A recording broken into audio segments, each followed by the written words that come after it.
Dear friends, pre board exam का paper देख रहे हैं। सॉल्यूशन पूरा का पूरा सभी क्वेश्चंस के 28 क्वेश्चन है, इसमें सभी के सॉल्यूशन देखेंगे।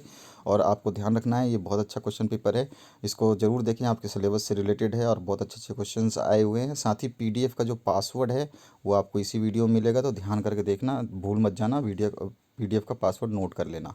तो पहला क्वेश्चन जो आया हुआ है ये है आपका, अच्छे अध्यक्ष के दिमाग की हालत इस तरह की चटनी के समान हो जाती है। तो इसका आंसर क्या है? नवरत्न चटनी। ठीक है, आपको पता ही होगा, आपने पढ़ा है तो।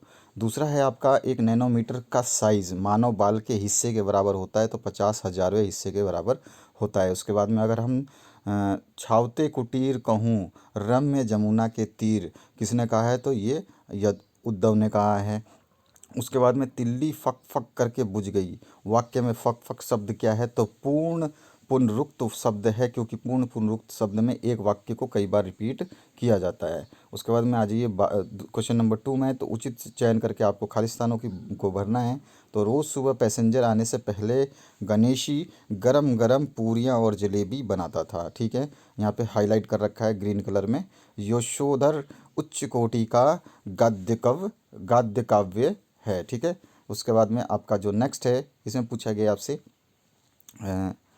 खालिस्तान में तुम्हें कोई सुख ना दे सका, तो यहाँ पे जीवन में तुम्हें कोई सुख ना दे सका, दोनों ही जीवन लिखे हैं, लेकिन एक स्पेलिंग मिस्टेक है, तो आपको ध्यान रखना है। नदी के द्वीप उपन्यास किस प्रकार का है? तो मनोवैज्ञानिक उपन्यास है। और मंदिर मस्जिद और गिरजे ने इंसान को कैद कर लिया है, गुरुद्वारा नहीं आएगा, गिरजे आएगा। ठीक है, उसके बाद में तीसरा क्वेश्चन जो है इसकी बात करते हैं। तो तीसरा क्वेश्चन जो है, निम्नलिखित का सत्य असत्य बताना है। तो पहला जो क्वेश्चन है, श्री राम नाम मुक्ति का दाता है, तो बिल्कुल सही बात है। और देह धरे का फल सही है कि परोपकार करे, तो ये बिल्कुल सही बात है।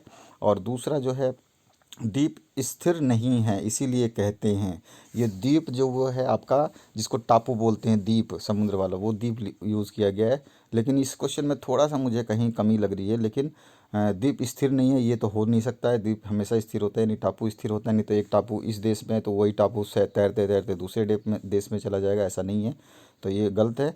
और राष्ट्र के श्रृंगार कविता के जो कवि है मैथिली शरण गुप्त हैं, ये भी गलत है। और इसके बाद में आपका, जहाँ रस होता है वहीं गुण अवश्य होता है, तो ये 100% करेक्ट है, जहाँ रस होता है वहाँ गुण अवश्य होता है। उसके बाद में सही जोड़ियाँ बनानी है, तो रंगोली जो है ये आपकी डॉक्टर शिव प्रसाद सिंह की है। और दूसरा जो है, बड सिपाही, ये विष्णुकांत शास्त्री की है। उसके बाद में नैनो टेक्नोलॉजी जो है वैज्ञानिक संबंध है। और राम पुस्तक पढ़ो, ये आज्ञावाचक वाक्य है। और चांद सा मुंह टेढ़ा, जो ये बुक है, ये आपकी जो है कविता जो है, या फिर उपन्यास बोल सकते हैं, मुक्तिबोध का है। ठीक है, कहानी। इसके बाद में पांचवा क्वेश्चन है, सत्य सत्य सॉरी वाक्य में उत्तर देना है आपको। तो सूरदास के इष्ट देव कौन हैं? तो श्री कृष्ण है, ये आपको पता है। इसके बाद में आपका, नाम मुक्ति देता है, रूप अणिमा देता है, गुरु गरिमा देता है, वैसे ही भक्ति क्या देती है? तो भक्ति सिद्धि देती है।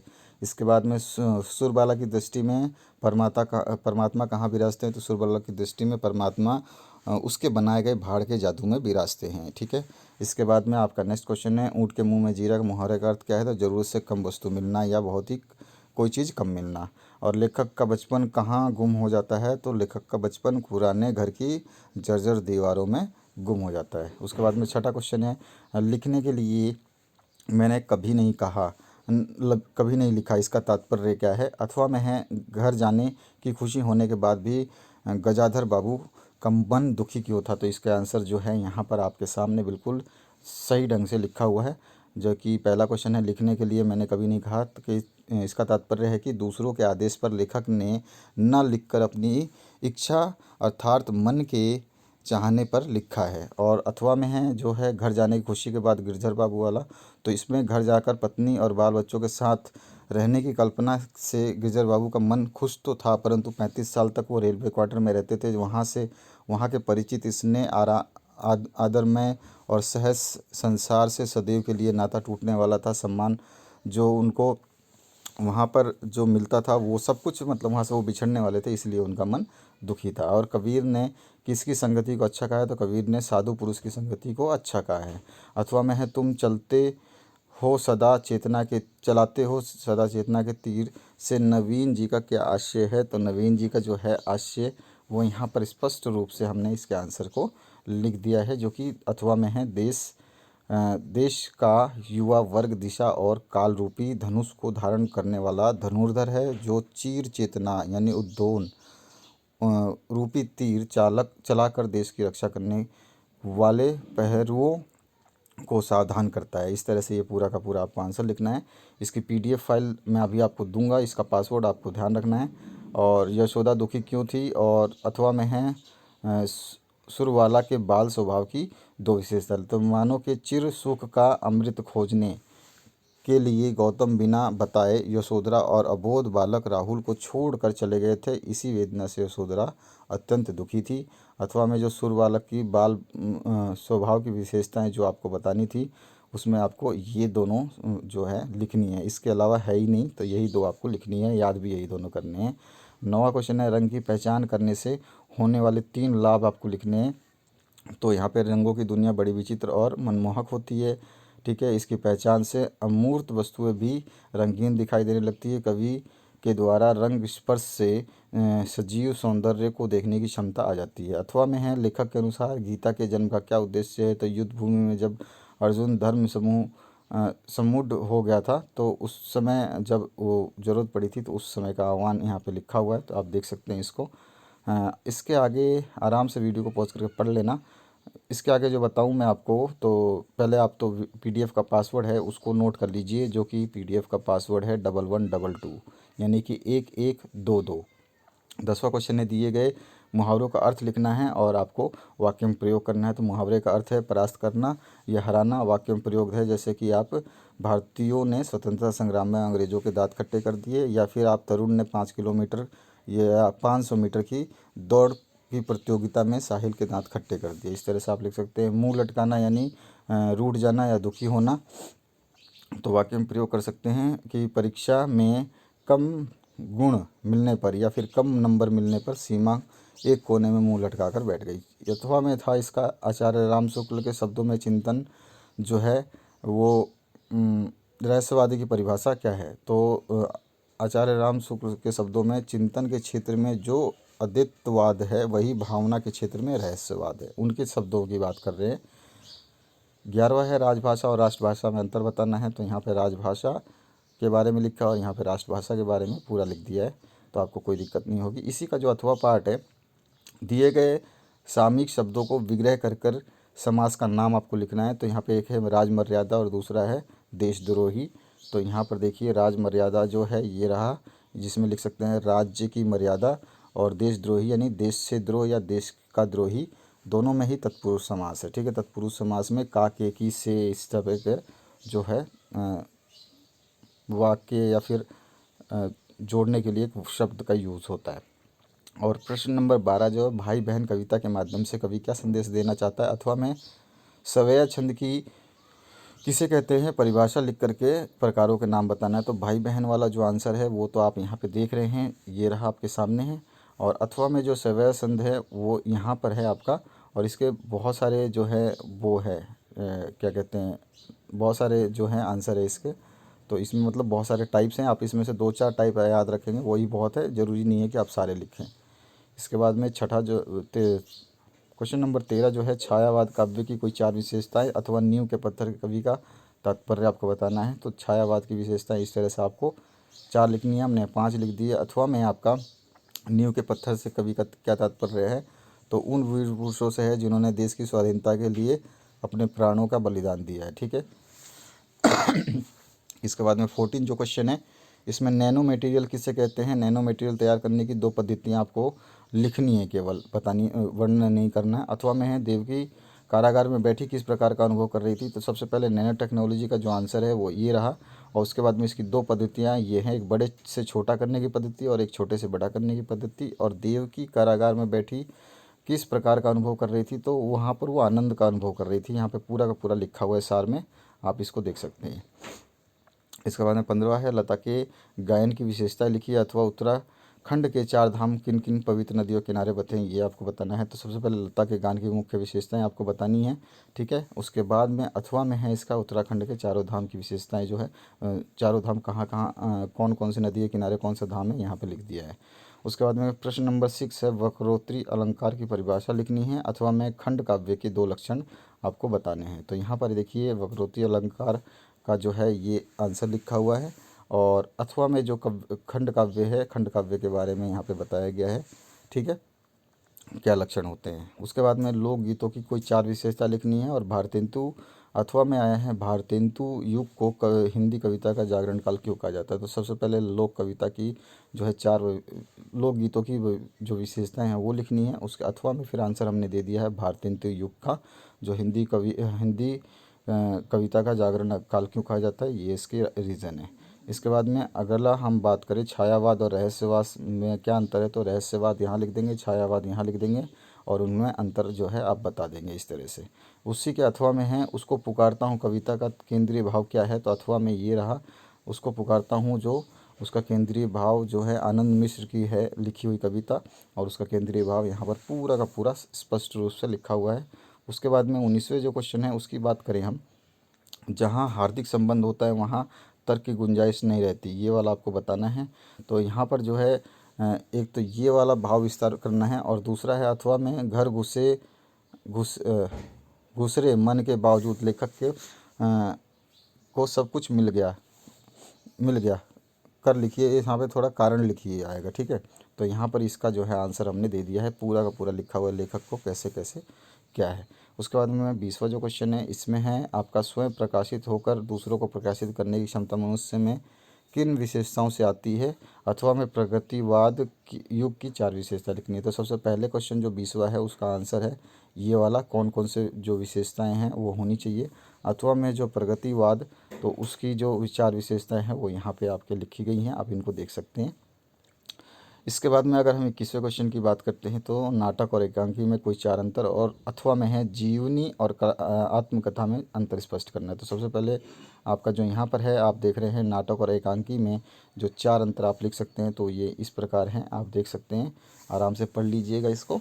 PDF का पासवर्ड मैं ऑलरेडी बता चुका हूँ 1122, तो ध्यान रखना है आपको, और उसको नोट कर लीजिए ताकि आप भूलें नहीं कभी, क्योंकि आप जितने ज़्यादा वीडियोस आपके पास आते रहेंगे उतने आपको पासवर्ड मिलते रहेंगे, तो आपको ध्यान रखने में दिक्कत होगी। उसके बाद में आत्मकथा जो है, जीवनी और आत्मकथा में अंतर लिखना है। तो आपको यहाँ पर आत्मकथा और जीवनी दोनों में यहाँ पे अंतर लिखा हुआ है। ये जीवनी के आत्मकथा के बारे में और ये जीवनी के बारे में लिखा हुआ है। आचार्य रामचंद्र शुक्ल अथवा डॉक्टर शिव प्रसाद सिंह के साहित्य परिचय में 2 रचनाएं बतानी है, भाषा शैली और साहित्य में स्थान। तो यहाँ पे हमने बता दिया है, पहले आचार्य रामचंद्र शुक्ल का जो है रचनाएं बता दिए, पहले 2 रचनाएं एक बतानी थी, हमने कई सारी लिख दी है। फिर भाषा शैली आपको बतानी है, ठीक है, भाषा, और उसके बाद में जो है आपका शैली बतानी है। तो भाषा ये लिखी है, शैली ये लिखी है, और उसके बाद में आपको जो है लास्ट में वहाँ पे क्या बताना है आपको, साहित्य में स्थान। तो यहाँ पर उनका साहित्य में जो स्थान है वो ये लिखा हुआ है, ठीक है। इसके आगे उनका अथवा में एक और चीज़ पूछी गई थी, डॉक्टर शिव प्रसाद की रचनाएं बतानी थी। तो रचनाएं आप कोई भी 2-3 लिख सकते हैं, ये सारी की सारी हैं। फिर भाषा लिखनी है, और इसके बाद में आपको उसकी शैली लिख देनी है, और भाषा शैली एक साथ भी लिख सकते हैं। और उसके बाद में आप इसमें जो पूछा गया है उनका साहित्य में स्थान, तो वो आपको लिख देना है, ठीक है, इस तरह से। अब इसके बाद में 23वां जो क्वेश्चन है, मीराबाई अथवा गजानन माधव यानी मुक्तिबोध, उनकी रचनाएं भाव पक्ष कला पक्ष लेना है इसमें। उसमें आपका भाषा शैली था, इसमें भाव पक्ष, तो 2 रचनाएं यहाँ पे आप लिख सकते हैं। और उसके बाद में आपका फिर है भाव पक्ष और कला पक्ष, ठीक है, और साहित्य में स्थान। इसी तरह से आपका जो मीरा के बाद में आपके मुक्तिबोध है उनके बारे में, तो मुक्तिबोध के बारे में ये रहा उनकी रचनाएँ, ये जो हैं आपकी रचनाएँ हैं। और ये है गजानन माधव का जो भाव पक्ष, और फिर ये है कला पक्ष। और इसके आगे जब हम चलेंगे तो यहाँ पर आ गया आपका तीसरा उनका स्थान साहित्य में। 24वां जो क्वेश्चन है, निम्नलिखित गद्यांश को ससंदर्भ व्याख्या करनी है। तो ये रहा संदर्भ, ये रहा प्रसंग, और ये रही व्याख्या, ठीक है। इसके अथवा का जो क्वेश्चन है उसको भी मैंने कर दिया, अथवा का भी क्वेश्चन छोड़ा नहीं है किसी भी क्वेश्चन का। और इसके देखिए जब व्याख्या करते हैं तो विशेष जरूर लिखें, विशेष नहीं लिखेंगे तो आपको मार्क्स कट जाएंगे आपके, विशेष ज़रूरी लिखना होता है। इसके और पार्ट में जो है आपको दूसरे का लेना है, किसका लेना है, इस वाले का, आज के विश्व रंग वाला, ये वाला, इसका अथवा में आंसर दिया हुआ है यहाँ पे। तो ये है और पार्ट में इसका आंसर। तो संदर्भ पहले, फिर प्रसंग, फिर व्याख्या, और जो विशेष है उसकी विशेषता तो हमेशा लिखनी है, अदरवाइज़ आपके नंबर कटेंगे ही कटेंगे। तो विशेष जरूर लिखे। इसके बाद में निम्नलिखित पद्यांश, पहले गद्यांश था, अब पद्यांश भी दो हैं, अथवा में भी है और विदाउट अथवा। तो करी करी वाला तो यहाँ पे संदर्भ, प्रसंग और व्याख्या दे दी गई है, और हम तुम पुराने साथी वाला भी नीचे दिया गया है, तो आप इसको देख सकते हैं, ये रहा। तो करी करी वाले जो पहला वाला कविता है उसका काव्य सौंदर्य जो है हमने लिख दिया। हमेशा काव्य सौंदर्य जरूर लिखे जिसको आप गद्य में विशेषता लिखते हैं। इसके बाद में इसी का और पार्ट है जिसमें आपको साथ वाला, देखो मालिन मुझे न तोड़ो नाम की कविता जो है उसमें आपका संदर्भ लिखना है, प्रसंग लिखना है, व्याख्या लिखनी है और काव्य सौंदर्य आपको बताना है, ठीक है। इसके आगे हम बात करें नेक्स्ट क्वेश्चन में, तो 26वां जो क्वेश्चन है, इसका जो और पार्ट नहीं है, ये गलती से लिख दिया है, ये और पार्ट को आप भूल जाएं, ये बाई मिस्टेक जो है और पार्ट यहाँ पे लिखा हुआ, और नहीं है इसमें, ठीक है, इसको आप मिस्टेक से। इसके बाद में आपका जो है निम्नलिखित पठित गद्यांश को पढ़कर नीचे लिए गए प्रश्नों के उत्तर देखने हैं। तो पहले आपको ये गद्यांश पढ़ना है और पढ़ने के बाद में इसका जो है सार लिखना है। तो इसमें पर्वों के बारे में बताया, तो पर्वों का महत्व हो सकता है या भारतीय पर्व लिख सकते हैं, और जीवन प्रवाह को सही दिशा कौन देता है, तो पर्व देता है। और उपयुक्त गद्यांश का आपको सार लिखना है, यानी कि इसमें क्या बताया गया है ये आपको थोड़ा सा डिस्क्राइब कर देना है। तो यहाँ पे हमने इसका जो है सारांश या सार बोलते हैं वो लिख दिया है। इसके बाद में 27वां जो क्वेश्चन है, नगर पालिका अध्यक्ष को जल की नियमित पूर्ति हेतु आपको शिकायती पत्र लिखना है, अथवा में स्थानीय समाचार पत्र के संपादक को पत्र लिखना है जिसमें आपकी रचना प्रकाशित करने का निवेदन हो। तो सबसे पहले आपको जो है ये आपको नगर पालिका के अध्यक्ष को जल नियमित आपूर्ति के लिए आपको एक शिकायती पत्र लिखना है। तो ये यहाँ पे लिख दिया है। अगर एड्रेस नहीं दिया है तो आप अपनी मर्ज़ी से अपना नाम और एड्रेस डाल सकते हैं। उसके बाद में और पार्ट में जो था आपको अपनी जो कविता है उसको छपवाने के लिए, रचना प्रकाशन करने के लिए संबंध में जो है किसी भी समाचार पत्र को लिखना है। तो यहाँ पे दैनिक नवभारत को लिख दिया है, और 2 लाइनों में केवल लिखा जाता है, और दिनांक मैंने आज की डाल दी 10/2/2021 की, भाव दिए, और आपका नाम वगैरह जो है डाल सकते हैं। तो इस तरह से आपको ये लेटर लिखना है। इसके बाद में 28वां जो क्वेश्चन है, इसमें परोपकार, पर्यावरण संरक्षण, कंप्यूटर की उपयोगिता, स्वच्छता का महत्व, इन सभी पे निबंध लिखना है। और दूसरा बी पार्ट में पूछा गया है किसी भी एक विषय की रूपरेखा आपको बतानी है। तो ये भी हमने कर दिया, मैं दिखाता हूँ फटाफट आपको। तो सबसे पहला जो है परोपकार के नाम से भी आ सकता है, और परहित सरीस धर्म नहीं भाई इसके नाम से भी आ जाता है, तो आपको ध्यान रखना है। तो इसकी प्रस्तावना लिखनी है, ठीक है। उसके बारे में फिर आपको इसका आशय स्पष्ट कर देना है, परोपकार हेतु आवश्यक तथ्य क्या क्या है, क्या क्या ज़रूरत होती है वो लिखनी है। और उसके बाद में आपको जो है आगे जब हम बात करते हैं कि उसमें मतलब क्या क्या दिक्कतें हो सकती हैं, क्या अच्छी बातें हैं, वो आपको लिख देनी है। इसमें सारी चीज़ें यहाँ पे आपके सामने लिखी हुई है। इनको लिखने के बाद में जो है इसका अगर आप लिखना चाहें तो उपसंहार ज़रूर लिखें, नहीं तो अदरवाइज़ आपके क्या है नंबर कटने के चांसेस होते हैं। तो उपसंहार आपको ज़रूर लिखना है। उसके बाद में इसी का जो नेक्स्ट पार्ट है पर्यावरण संरक्षण के बारे में, तो उसका भी प्रस्तावना लिख देना है। पर्यावरण के बारे में आपको पूरा चीज़ समझा देना है। और इसके बाद में वृक्षों की उपासना का प्रचलन, वृक्षों कैसे कैसे होते हैं और वृक्षों के लाभ क्या हैं, वृक्षों से मानव को क्या क्या लाभ है, इस तरह से सभी को चीज़ को लिख करके आपको उपसंहार लिख देना है, ठीक है। तो ये हो गया आपका निबंध। इस तरह से मैंने 2 निबंध लिख दिए, बाकी आप लिख सकते हैं। और उसके अलावा फिर जो है आपको रूपरेखा बतानी है, जो लास्ट क्वेश्चन आपसे पूछा गया है। तो यहाँ पे जैसे कि बेरोजगारी एक समस्या की रूपरेखा आप बनाना चाहें तो इस तरह का आपका जो सेकंड वाला है इसका आंसर। फर्स्ट वाला जो है अनुशासन विद्यार्थी की रूपरेखा आपको तैयारी करनी है जिसमें प्रस्तावना हो जाता है, और उसके कारण निदान जो भी है वो सब लिखने हैं, और उपसंहार लास्ट में। इसी तरह से इसके भी अनुशासन विद्यार्थी के भी लिखे गए हैं, और राष्ट्र निर्माण में छात्रों का योगदान जो है उसके बारे में भी यहाँ पर रूपरेखा तैयार कर दी गई है। तो ये निबंध की रूपरेखा होती है। तो आशा करता हूँ पूरा वीडियो आपको समझ में आ गया हो। शेयर कर दीजिए अपने दोस्तों के साथ में। पीडीएफ डाउनलोड करके आप देख सकते हैं इसका आंसर। पीडीएफ का पासवर्ड मैंने वीडियो में बताया था, फिर भी मैं एक बार दोबारा रिपीट करता हूँ 1122। Thank you very much for watching this video. इसी तरह से आपको वीडियोज़ मिलती रहेंगे जिसके आपके जो क्वेश्चन पेपर है वो आते रहेंगे, उस तरह से हम आपको अपलोड करते रहेंगे। विद सॉल्यूशन और विदाउट सॉल्यूशन, जिसका पॉसिबल होगा उसका सॉल्यूशन बनाएंगे, जिसका नहीं हो पाएगा उसका नहीं बना पाएंगे। Thank you very much for watching this video. बने रहिए इस चैनल के साथ में और देखते रहिए अपने अपने बोर्ड के सॉल्यूशंस एंड पेपर्स, ताकि आप बेटर प्रिपेयर कर सकें।